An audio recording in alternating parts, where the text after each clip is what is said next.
Mother's day एक ऐसा त्योहार जिसे दुनिया भर में हम सब जानते हैं।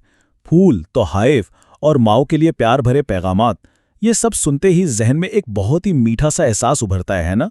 लेकिन जरा रुकिए, आज हम जिस त्योहार को इतने जोशो खरोश से मनाते हैं, इसकी कहानी इतनी सीधी नहीं है।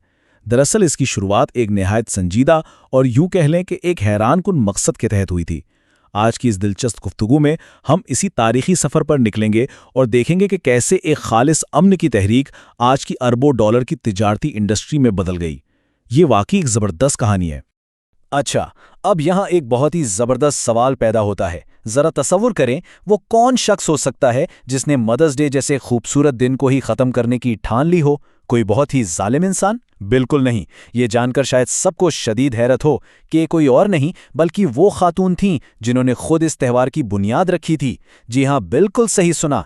इस त्यौहार की बानी ने अपनी ज़िंदगी के आखिरी साल इसी दिन को कैलेंडर से मिटाने की जद्दोजहद में गुजार दिए। लेकिन ऐसा क्यों हुआ? आखिर क्या खराबी हो गई थी? इसकी तह तक पहुंचने के लिए हमें थोड़ा सा माजी में जाना पड़ेगा। वैसे माओं का एहतराम करना कोई आजकल की बात तो है नहीं। अगर हम कदीम ज़मानों पर नज़र डालें तो मालूम होता है कि यूनानी और रोमी तहजीबों में बाकायदा देवी माओं के एजाज़ में बड़े बड़े त्यौहार मनाए जाते थे। यानी ज़चगी और ममता को खिराज तहसीन पेश करना हमारी इंसानी तारीख का एक बहुत पुराना और गहरा हिस्सा है। लेकिन जिस मखसूस अंदाज में हम आज ये दिन मनाते हैं, उसकी असल कहानी 19वीं सदी के अमेरिका से शुरू होती है।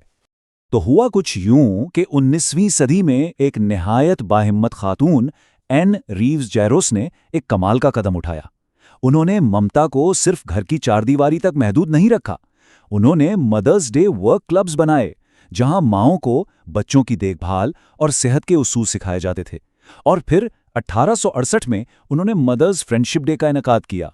अब उसका मकसद क्या था?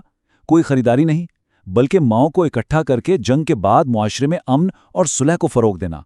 जरा सोचें, आज के दौर के मदर्स डे से ये कितना मुख्तलिफ और कितना खालिस मकसद था। इसके बाद कहानी में एंट्री होती है एन रीव्स की बेटी एना जैरस की। अपनी वालदा के इंतकाल के बाद 1900 की दहाई में एना ने एक बाकायदा दिन मनाने का आइडिया पेश किया। उनका मकसद बहुत ही सादा लेकिन इंतहाई जज्बाती था। उन तमाम अनगिनत और खामोश कुर्बानियों का एतराफ़ करना जो माएँ अपने बच्चों की परवरिश के लिए देती हैं। ये कोई खरीदो फरोख्त का मेला नहीं था, बल्कि एक बेटी की तरफ से अपनी माँ और दुनिया की तमाम माँओं के लिए दिल की गहराइयों से निकला हुआ एक सच्चा खराज तहसीन था। और हाँ, इसके पीछे एक और बहुत दिलचस्प वजह भी थी। इस दौर के अमेरिकी कैलेंडर पर नज़र डालें तो पता चलता है कि ज़्यादातर सरकारी छुट्टियां और त्यौहार मर्दों की कामयाबियों, जंगों और जर्नलों के गिर्द घूमते थे। ख़वातीन और ख़ास तौर पर माओं की खिदमात को तो कोई पूछता ही नहीं था। एना को ये बात बिल्कुल हज़म नहीं हुई। इस सिनफी तासुब को तोड़ने के लिए उन्होंने एक ज़बरदस्त मुहिम शुरू कर दी। अखबारात, सियासतदानों और बाज़ लोगों को खतूत लिखना शुरू कर दिए ताकि माओं के लिए एक दिन तो लाजमी तस्लीम करवाया जा सके। और इनकी ये मेहनत हैरत अंगेज तौर पर रंग लाई। ये आइडिया जंगल की आग की तरह फैल गया। 1908 में फिलाडेल्फिया में पहली बाज़ाब्ता तकरीब हुई जिसमें हज़ारों लोग आए। एक डिपार्टमेंट स्टोर के मालिक ने इसकी फंडिंग की थी। 1912 तक कई अमेरिकी रियासतों और गिरजाघरों ने इसे बखुशी अपना लिया। और बिलाखिर एना की अनथक मेहनत तब कामयाब हुई जब 1914 में अमेरिकी सदर वुडरो विल्सन ने मई के दूसरे इतवार को बाज़ाब्ता तौर पर मदर्स डे करार दे दिया। ये एक बहुत बड़ी जीत थी। लेकिन तस्वीर का दूसरा रुख अभी बाकी है। बॉनी का तसव्वुर और फिर जो हकीकत सामने आई, उसमें ज़मीन आसमान का फ़र्क था। एना जैरस का तसव्वुर क्या था? बस अपनी माँ से मिलने जाएं और एहतराम के तौर पर सफ़ेद कार्नेशन का एक सादा सा फूल पहन लें। कितना प्यारा और ज़ाती सा एहसास है ना? मगर ताजरों ने इसमें एक सोने की कान देख ली। फूल बेचने वाले, ग्रीटिंग कार्ड कंपनियां सब मैदान में आ गए और देखते ही देखते ये दिन खुलूस के बजाय एक बहुत बड़ा और मुनाफा बख्श बिजनेस बन गया। और अब हम आते हैं साल 1920 पर। यह साल बहुत अहम है। मदर्स डे को बाज़ाब्ता मंजूर हुए अभी मुश्किल से 6 साल ही गुजरे थे, लेकिन एना जार्विस इस कदर दिलबर्दाश्ता और बेजार हो चुकी थीं कि बस वो त्योहार जिसे उन्होंने खालिसतन खानदानी मोहब्बत के लिए शुरू किया था, अब सरेआम बिक रहा था। उनका मानना था कि छुपे हुए रेडीमेड कार्ड्स और महंगे गुलदस्ते खरीदना दरअसल एक आसान रास्ता है जो उन सच्चे जज्बात की जगह कभी नहीं ले सकता जो एक हाथ से लिखे गए खत में होते हैं। इस सारी कहानी का सबसे अलमनाक और चश्मकशा पहलू यह है कि 1948 में जब एना जारोस का इंतकाल हुआ तो वो इस त्यौहार से मुकम्मल तौर पर लाताल्लुक़ हो चुकी थी। जिस दिन को सरकारी कैलेंडर का हिस्सा बनाने के लिए उन्होंने अपनी जिंदगी की इतनी तवानाइयां सर्फ की, बाद में वो उसी दिन को कैलेंडर से हटाने के लिए हुकूमत के पीछे पड़ी रहीं। वो अपने ही बनाए गए दिन की इस तिजारती शक्ल से इतनी तंग आ चुकी थीं कि वो उसका नामो निशान तक मिटा देना चाहती थीं। कितनी अजीब सितम ज़रीफ़ी है। खैर, अमेरिका में होने वाली सारी कमर्शलाइजेशन से थोड़ा हटकर अगर हम दुनिया के बाकी हिस्सों की तरफ देखें तो मंजर काफ़ी खूबसूरत और मुख्तलिफ है। दुनिया भर में ममता को खराज तहसीन पेश करने का ये बुनियादी तस्वुर अब भी बहुत शानदार अंदाज में मौजूद है। मुख्तलिफ ममालिक में माओ का दिन मनाने के औकात और रिवायात इस अमरीकी मॉडल से बिल्कुल मुख्तलिफ हैं, और सच पूछें तो ये रिवायात इस दिन की असल रूह यानी मोहब्बत और एहतराम के ज़्यादा करीब महसूस होती हैं।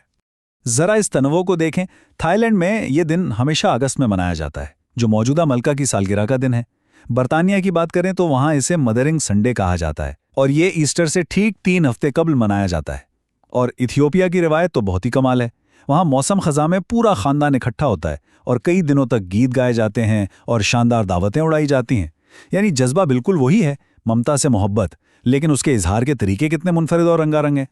अगर हम वापस जदीद अमरीकी रिवायात की तरफ आएं तो मई का दूसरा इतवार आज भी खरीदारी का एक बहुत बड़ा दिन है। फूल, महंगे तिहाइफ और बेतहाशा खर्च इसका लाजमी जुज़ बन चुके हैं। लेकिन एक बहुत अच्छी और मुस्बत चीज़ जो इस सब में शामिल हो गई है वो ये है कि माउन को कम से कम एक दिन के लिए घरेलू कामकाज और खाना पकाने से मुकम्मल छुट्टी दी जाती है, ताकि वो हकीकी मानों में आराम कर सकें।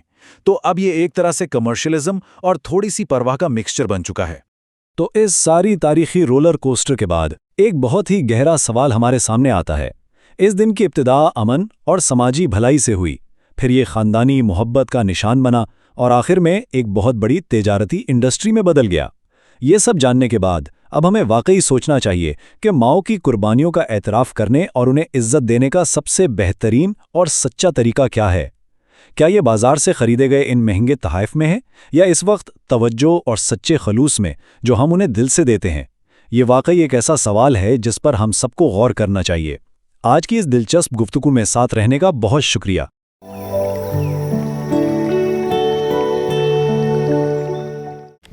Do not forget to like the video, subscribe BTL TV and press the bell icon to receive notifications.